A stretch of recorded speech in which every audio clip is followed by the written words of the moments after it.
Los números en materia de violencia en el país son fríos. En lo que va del 2019, de enero a octubre, se contabilizan 29.547 homicidios. Según el Sistema Nacional de Seguridad Pública, se pronostica superar la cifra del último año de Peña Nieto, en 2018. Según INEGI, se registraron 36.685 homicidios. Al paso que va, este año cerrará como el más sangriento en la historia de México, con 53 masacres registradas en 2019. Número aproximado de asesinados en estos hechos, 411, 375 hombres, 20 mujeres y 11 niños. De los asesinatos múltiples, principalmente ocurrieron en 16 estados. Destacan Michoacán, Guanajuato, Tamaulipas, Guerrero y Veracruz. De los ataques en bares se registran 92 muertos, 32 heridos. Guanajuato y Veracruz lideran estas cifras. El atroz asesinato de 3 mujeres y 6 niños de la familia mormona Levarón en Sonora, con implicaciones internacionales.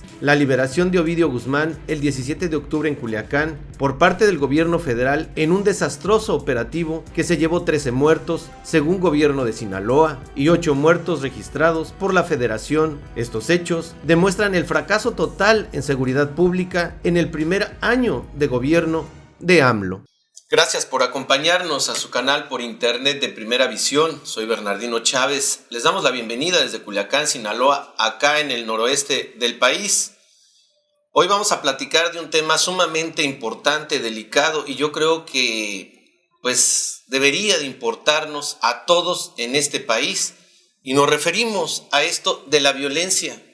Este año, al parecer, se va a rebasar toda estadística en relación a la violencia, al número de homicidios, a este cáncer que ha azotado al país. Por supuesto, viene de sexenios anteriores, pero en este sexenio de Morena, se ha multiplicado, por decirlo así, en algunas regiones del país. Hoy vamos a platicar de ello y para esto le presento a mis compañeros y amigos. Ernesto Saldaña García. Saludo a Sinaloa y a todo México. Alejandro Sicairo Rivas. ¿Qué tal? Un saludo, espero que todos estén bien. Pues sí, fíjese nada más, según las cifras en lo que va del 2019, y estamos hablando solamente de enero a octubre, se han contabilizado 29.547 homicidios. Esto según el Sistema Nacional de Seguridad Pública. Y esto, imagínese, hasta octubre se espera que se supere la cifra del último año de Peña Nieto, que según el INEGI se registraron 36.685 homicidios, que esa cifra es la más alta en homicidios que ha tenido este país desde que se tiene registro de todo esto. Y nada más le voy a dar un sondeo, porque es importante. Vamos a hablar, por ejemplo, ha habido 53 masacres registradas en 2019, un número aproximado de asesinados en estas masacres, 411, 375 hombres, 20 mujeres, 11 niños. Asesinatos múltiples ocurrieron en 16 estados, destaca Michoacán, Guanajuato, Tamaulipas, Guerrero y Veracruz. Ataque en bares, 92 muertos, 32 heridos, principalmente en bares en Guanajuato y Veracruz.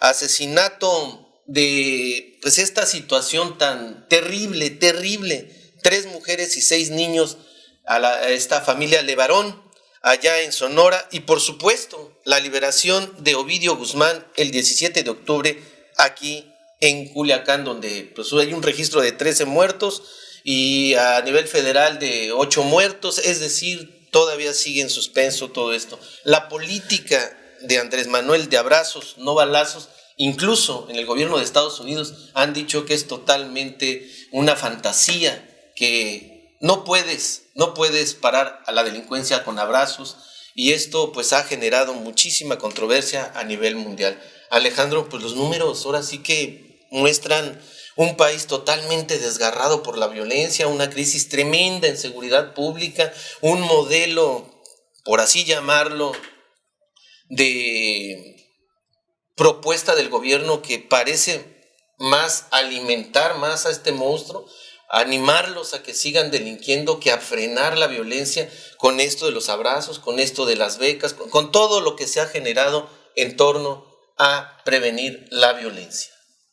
Yo creo que hay que remitirnos a las campañas cuando Andrés Manuel López Obrador era candidato a la presidencia de la República, y cuando se refería al tema de la violencia que ya estaba muy presente en los gobiernos de Felipe Calderón y de Enrique Peña Nieto, decía que era producto de la corrupción, y decía también que era también resultado de la complicidad entre el gobierno y la delincuencia organizada. Entonces ahora habría que preguntarle al presidente de qué es producto la violencia actualmente, porque los índices de criminalidad exactamente van a superar los que registraron sus antecesores en el cargo, y él no ha dicho de qué es producto esto. Ayer el dirigente de la Coparmex decía que frente a las dependencias de seguridad pública, de combate a la delincuencia, hacía falta gente que no fuera cobarde. Así se expresó. Él lo dijo. Él lo dijo. Entonces, creo yo que esto va a dejar el discurso de comprensión, de asentimiento a todo lo que diga López Obrador en el tema de la violencia, y que va ya a tomar otro viraje, va a apuntar hacia otro lado. Porque efectivamente, y va para todos los mexicanos, nosotros no pensamos igual de la violencia hasta que ésta toca nuestra puerta o llega a nuestros hogares. Esto está llegando a muchos hogares. Imagínate cuántas personas se ven victimizadas por cada hecho delictivo. 10, 20, 30, 50 familias completas que son primos, hermanos, sobrinos, nietos, todo, ¿no? Por cada y que se habla de esta situación de 9 muertos diarios, hombres, y 7 mujeres. Y los niños. Y todos estos registros que no existen. Sí. Entonces creo yo que sí es tiempo de que el presidente ya se faje los pantalones y que implemente una estrategia de seguridad pública que contenga al gran crimen, a la alta delincuencia, y que del fuchi guácala, o del balazos no abrazos, o de abrazos no balazos, o de lo voy a acusar con tu mamacita, pase ya algo más serio, ¿no? Algo que le reponga la confianza al estadista, el estadista que nosotros quisimos elegir el 1 de julio. Y lo que ofreció él, ¿no? Porque él fue lo que le ofreció. Eso es lo que falta, y creo que es el momento ya de exigirle, y ya de ser condescendientes con el presidente, ponerle un alto a eso y exigirle como mexicanos, así como le exigimos a los anteriores mandatarios, ¿no? O sea, no por el hecho de ser de Morena o de ser un presidente con gran proclividad hacia los más pobres, que también han sido víctimas de la violencia. Todo el mundo hemos sido víctimas de la violencia. Entonces, ¿qué pasa con este régimen? Yo no entiendo cuándo va a entender que este es un problema que no se puede combatir con saliva, con discursos. Tiene que hacerlo ya con acciones muy contundentes, con los mejores hombres, con los mejores policías, con los mejores ejércitos, para combatir a la delincuencia, sin las víctimas colaterales que se pagaron con los gobiernos de Calderón y de Peña Nieto, y tampoco sin aquellos ostracismos secretos que rodearon todo esto, y que nunca supimos realmente si combatían un cártel para beneficiar a otro, o si realmente estaban combatiendo todo el esquema delictivo del Alejandro, país. Dice ahora Andrés Manuel, no fue un crimen de Estado lo de Ayotzinapa, y sale Encinas a decir que sí fue un crimen de Estado. Su propia gente, ellos no se ponen de acuerdo, y una vez, ahora sí como dice la chimoltrufia, una vez dice una cosa y después se dice en todos otra. los temas. El caso de Jueves Negro, el 17 de octubre en Culiacán, le están dando ya otro matiz de que no es tan grave, que dónde está el impacto, que dónde están las víctimas inocentes muertas, que no está Culiacán colapsado, que en Sinaloa hay paz, que en Sinaloa se han abatido los homicidios dolosos. Le están dando otro viraje, ¿no? Pero el hecho en sí es que en ese día, y eso no se va a borrar y no se va a quitar y no se va a lavar de ninguna manera, es que el gobierno se ve sometido por los grupos delictivos. Por más publicidad y patrocinio que se le den a los medios de comunicación, tanto nacionales como estatales. En este caso, Ernesto, a ti te gusta mucho ver las cosas desde el punto de vista cultural, social, antropológico. ¿Tú cómo ves esta situación de Morena en el gobierno y todo lo que se viene de atrás? Porque dicen, no, es que toda esta violencia viene de atrás, o sea, hay un sistema nacional corrupto y todo eso, pero entonces también los malos gobiernos vienen de atrás y se siguen generando tanto la violencia como el mal gobierno. Evidentemente esto es multifactorial y yo coincido con Alejandro. Dicen, ¿dónde está el impacto? El impacto está en nuestras mentes y en nuestros cambios de conducta, ¿sí? Como seres humanos. Te platicaba que esas cifras pues son reales, las dice la misma INEGI.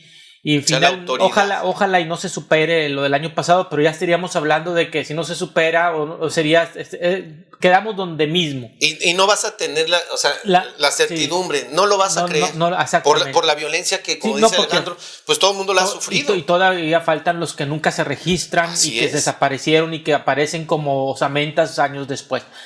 Bueno, te comentaba, Bernardino, que finalmente en este país lo que hace falta son contrapesos sociales y culturales. Hace unos 2-3 años tuvimos un programa y más o menos mencioné lo mismo. Mira, si nos vamos, por ejemplo, a compararnos con el resto del mundo y decimos, ¿por qué México es violento? ¿Y por qué la mayoría del resto del mundo son menos violentos que nosotros?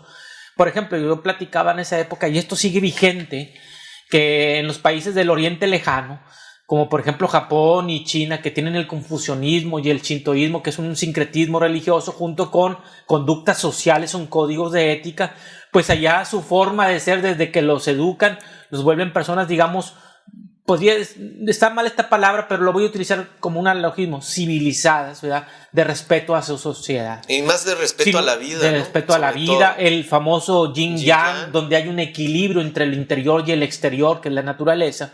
Nos vamos después a la región del subcontinente hindú y ahí tienen el hinduismo, el brahmanismo, el budismo, el jainismo, el jainismo, donde se habla mucho hacia la interioridad, donde a reprimir los impulsos humanos, a aprender a convivir con esos impulsos humanos.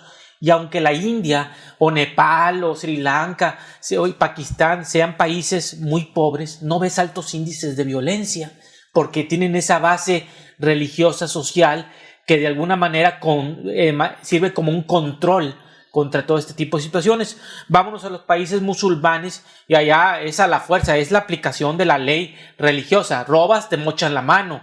Violas, no te voy a decir que te van a mochar. Pero te va mal. Pero te va mal. Los europeos son más liberales. Los europeos permiten muchas otras cosas, pero Europa desde hace muchos años y los Estados Unidos está pasando eso, dieron ese brinco de ir calmando los ímpetus naturales, digamos, o mejor salvajes de la violencia con educación y con valores, con ética. ¿Sí? Después de haber sido violentos, pero a más no poder. A punta de fregadazos aprendieron. Por supuesto. Pero ahora violentar a todo el planeta. Vemos a una Alemania, por ejemplo, a una Alemania, por ejemplo, a una Inglaterra, que algún estadista viola un código de conducta y lo quitan del gobierno, que si se robaste una tesis suficiente, como le pasó al secretario de la Defensa de Alemania, la primera ministra anterior de Inglaterra renunció por una posición política, porque dijo yo no quiero que Inglaterra se salga de la Unión Europea, se salió y por honorabilidad renunció. ¿Qué nos toca a los latinoamericanos, que es donde estamos en la mayoría de los países de violencia, y México que los encabeza junto con Brasil y Venezuela? Pues estamos en la rezaga del mundo. ¿Por qué?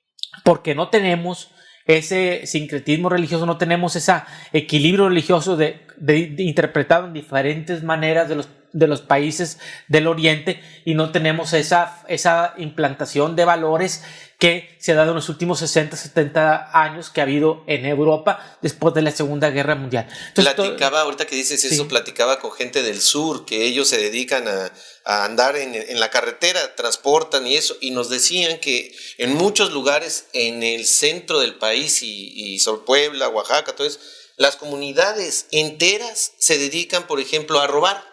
Ya sea el huachicol, lo que sea. Pero, por ejemplo, los asaltan, les quitan las camionetas y llegan y les dicen a los policías, oye, ¿sabes qué? La camioneta ¿sabes qué? Allá está, pero ni te metas porque te van a matar. Porque toda la comunidad protege a los cabecillas de ahí, porque así ahora está actuando el pueblo. Entonces, finalmente tenemos una pobreza que se ha heredado tanto económicamente como espiritualmente a lo largo de 300, 400 años como pueblo colonizado.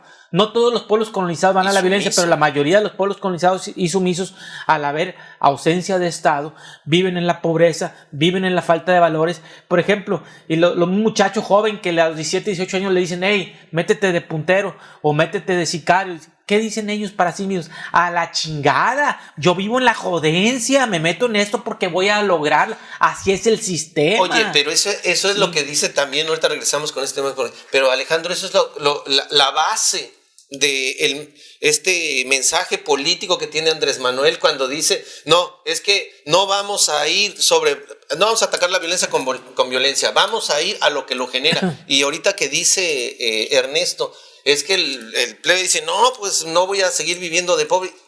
Eso es lo que dice el Andrés Manuel.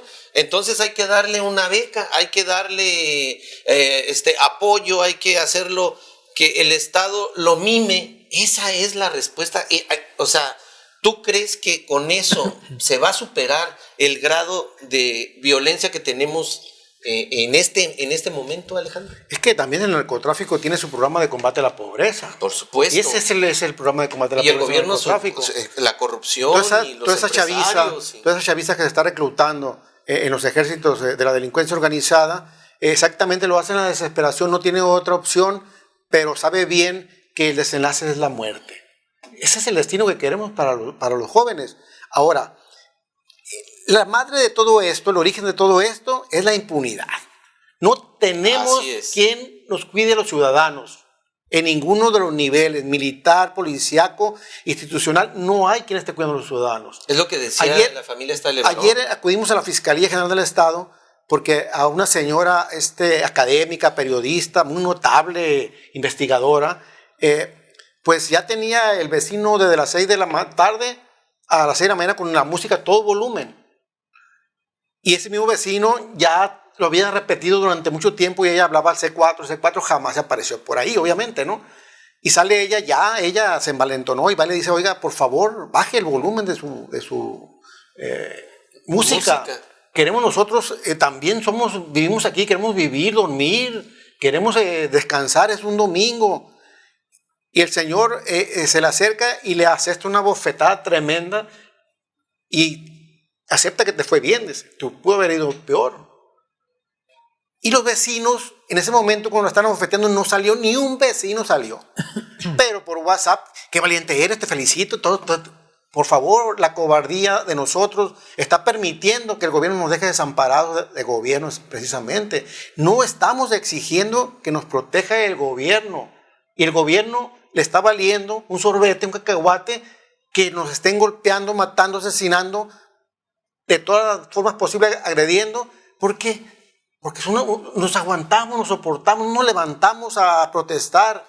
Fíjate lo que está diciendo Alejandro, esa marcha de Culiacán Valiente no es cierto, somos un pueblo cobarde, no nos atrevemos a levantarnos y exigir al gobierno, es tu responsabilidad, y si no puedes, deja el gobierno. Dice Jaime Lebrón, uno de las personas que ha tenido más voz en esto, y lo dice así como dijiste tú, Alejandro.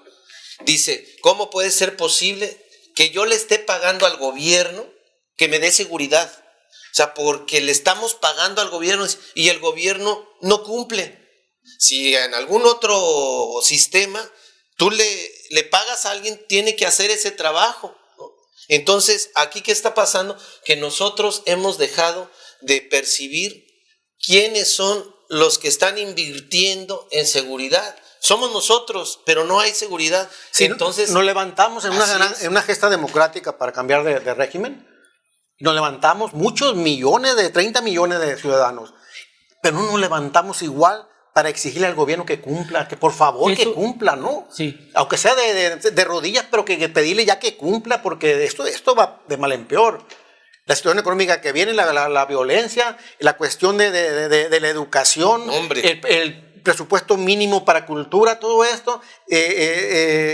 En esto señala algunas vías, como es la culturización, como es la recuperación de los valores, de los ejemplos, de los grandes ejemplos, pero el gobierno no le está apostando. Lo que menos le invierte el gobierno, ¿no? Porque ahora todo eso es lo que más desprecia, porque, o sea, hay que meterle lana a todos los programas sociales, directamente, dice. Pero sí. Yo te lo voy a dar directamente. Y no se lo criticaríamos realmente. Por supuesto, pero si fuera otra situación. Es legítimo y es noble y es humano a ayudar a los pobres.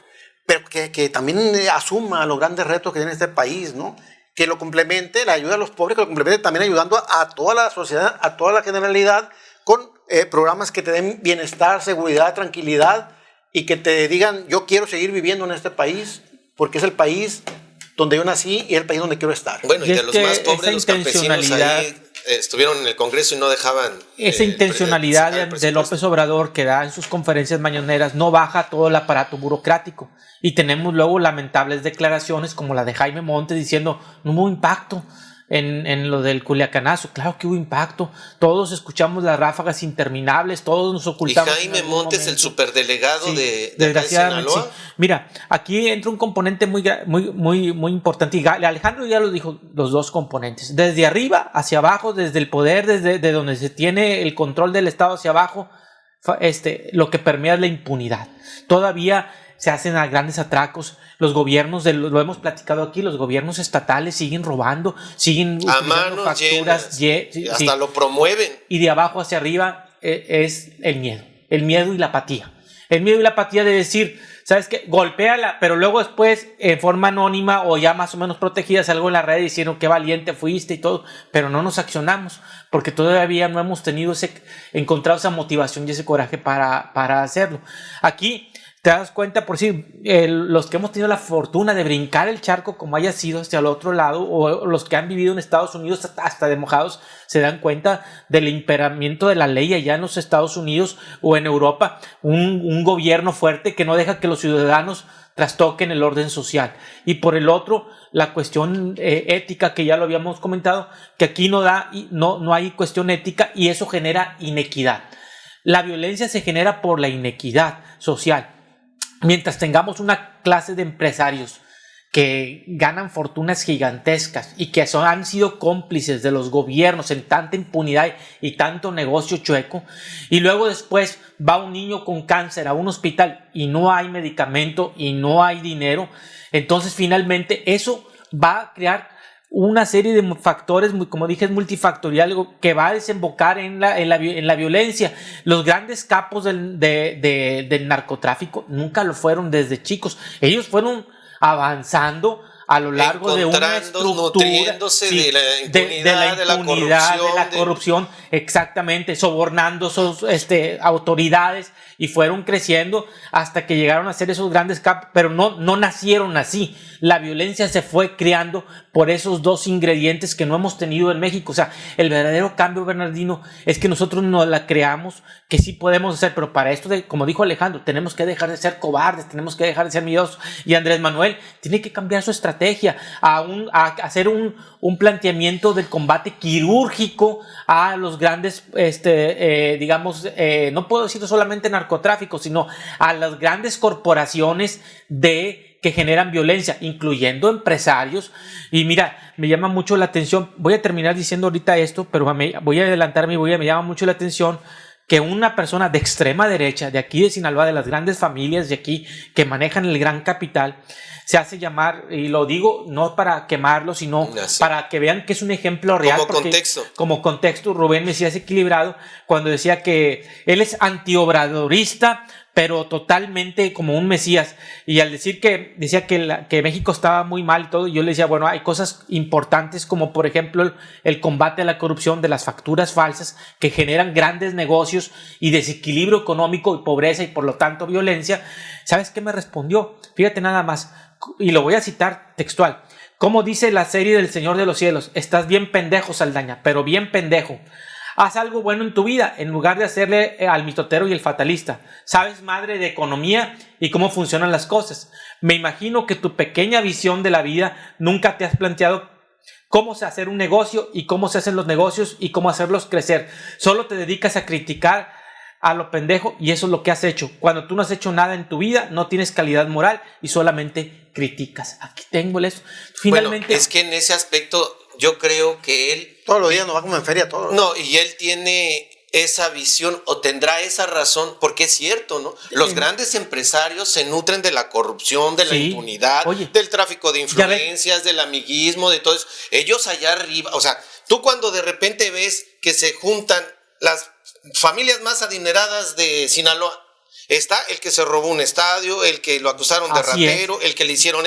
Y todos ellos se ganan premios a la honestidad, el mejor es. O sea, en su visión, por supuesto, en su visión, ellos dicen, pobres muertos de hambre. Pobres, o sea, y nos ven como lumpen, sin educación, como sucios, como cochinos, como el mexicano que está tirado abajo de un cactus, solamente esperando. Porque en el psique del mexicano, el dinero es lo que te fortalece ante la sociedad. La sociedad se moldea de estas grandes y grandes sumas de dinero.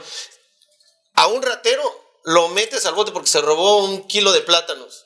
Sí. A un empresario súper exitoso que se robó miles de millones, lo tienes como gran estandarte de la empresa en este país. Y esa pobreza sin valores finalmente a largo plazo va a desencadenar en organizaciones del crimen organizado y va a generar violencia. Es que, Alejandro, decimos, y tú lo comentaste, la violencia, la impunidad, yo creo que es la madre de la violencia. O sea, ¿cómo te quedas tú si de repente esta señora va y después de 15 horas va y se atreve, porque ya la tienen hasta la madre, va y se atreve y le dice, oye, párame esos cabrones, ya no puedo... Y la cachetea al amigo. Imagínate cómo se queda ella de la impunidad. O sea, la impunidad es lo que nos tiene como esta imagen que tienen en Valencia, donde Hernán Cortés le está aplastando la cabeza a un indígena. Y eso lo tienen así. O sea, así nos tiene la impunidad, en mi punto de vista, en este país. Sí, y son los renglones torcidos del ejercicio del poder, de la justicia, de todo, porque pues ayer el químico se animó y le mandó una carta al gobernador donde dice, señor, sus agentes de la Policía Estatal Preventiva se dedican a extorsionar a turistas y a ciudadanos aquí en Mazatlán. Se animó él, pero eso sucede en todos los municipios del estado. Por supuesto. En la sierra, en los lugares donde son visibles, hacen y deshacen en materia de corrupción. ¿Están cuidando a la gente? ¿Están los agentes de vialidad cuidando a la gente, que haya orden en vial en las ciudades?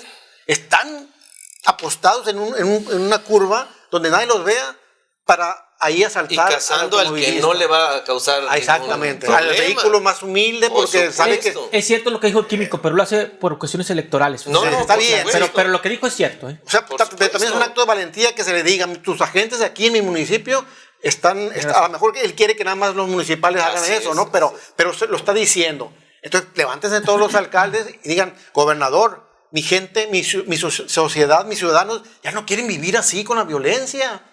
Tenemos que hacer algo. O sea, en la isla Musalá, al lado del puente, amaneció, donde hacemos todos ejercicios, algunos hacemos 1 tonelada de basura cerrando una calle que utilizan los policías para hacer rondines, Japac para arreglar sus cosas y la Comisión de Electricidad. Y amaneció 1 tonelada de basura ahí. ¿Por qué la tiraron? Porque saben que nadie, absolutamente nadie, les va a hacer nada. Oye, Bernardino, en un crucero peligroso ahí por la Francisco Márquez y Josefa Ortiz, que hubo una serie de accidentes porque faltaba un alto que ellos mismos habían quitado. Se los hice resaltar varias veces, hubo varios choques un mismo domingo. ¿Qué prefirió la autoridad? Arrestarme. Pero luego pusieron el alto, ¿verdad? Entonces, y luego después inventaron una serie de mentiras que yo dije, que yo grité y todo, pero finalmente llevaba yo ya hasta los oficios que había llevado al ayuntamiento para pedir que se pusiera el alto que ellos quitaron. Ahí empieza el problema. Ahí empieza el problema empieza ahí, en lo comunitario, en el barrio. Ajá. Cuando la autoridad permite que te cierren una calle, que te bloqueen una banqueta, permite todos los abusos posibles y no hay autoridad. Ahí empieza la gente a percibir que no hay gobierno, que hay ausencia de autoridad y se va creciendo. Y pides justicia con la razón y lo que prefieren es llevarte a ti a restituir el Estado de Derecho. Mi conclusión es lo mismo, ¿no? Creo yo que tenemos que levantarnos los ciudadanos a exigir, porque... así nos puede sorprender una bala, una bofetada, nos puede sorprender una agresión moral intelectual, física, de tipo de agresiones, y nosotros vamos a estar encerrados en nuestras casas soportando todo, porque el que me lo hizo es muy peligroso y cuidado. Si ahorita me hizo esto, ¿qué me podrá hacer mañana? Por favor, hombre. Y cuando le dices... Así se hacen los valientes, se hacen con la cobardía del otro. Y cuando le dices a Alejandro, es que ese es un pesado, es lo que está diciendo Ernesto. Cuando le dices eso, es que él tiene al gobierno en la bolsa. En la bolsa. O sea, a eso es. Hay que levantarnos de la cobardía. Así es. ¿Tu punto de vista final? Que claro que hay una casta divina como este señor, como por ejemplo el de la Coparmex a nivel nacional de Hoyos, que cuando entró la cruzada nacional contra las facturas falsas, él lo llamó terrorismo fiscal, que quiere otra vez regresar a los estados de corrupción. O sea, no quiere que la corrupción sea abatida. Ojo. No quiere decir que haya buenos o malos, sino que hay gente que se ha nutrido de eso y son cómplices del crimen organizado. Para terminar, yo quiero dejar la Declaración Mundial de la UNESCO sobre la violencia. Esto es un estudio antropológico que lo impulsó mucho un mexicano español, Santiago Genovés, de los mejores antropólogos de la ciencia. Dice, 1. Científicamente es incorrecto decir que la violencia es genéticamente determinada. Ojo, todo esto tiene base científica. 2. La violencia no está inscrita en nuestro cerebro. 3. La violencia no proviene de nuestro antepasado animal.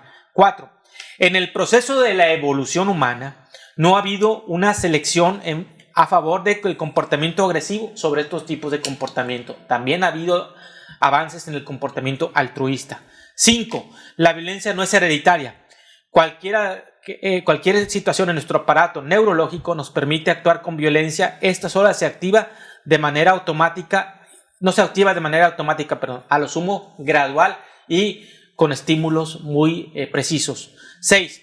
Salvo los casos de la excepción, no hay nada en lo fisiológico y neurológico que obligue a actuar violentamente, sino solamente un estímulo extremo. Y 7. y último postulado de la UNESCO, para hablar de la violencia, es científicamente incorrecto decir que la guerra es consecuencia de nuestro instinto de supervivencia. Y esto está comprobado científicamente. La violencia no es parte de nosotros, se forma culturalmente.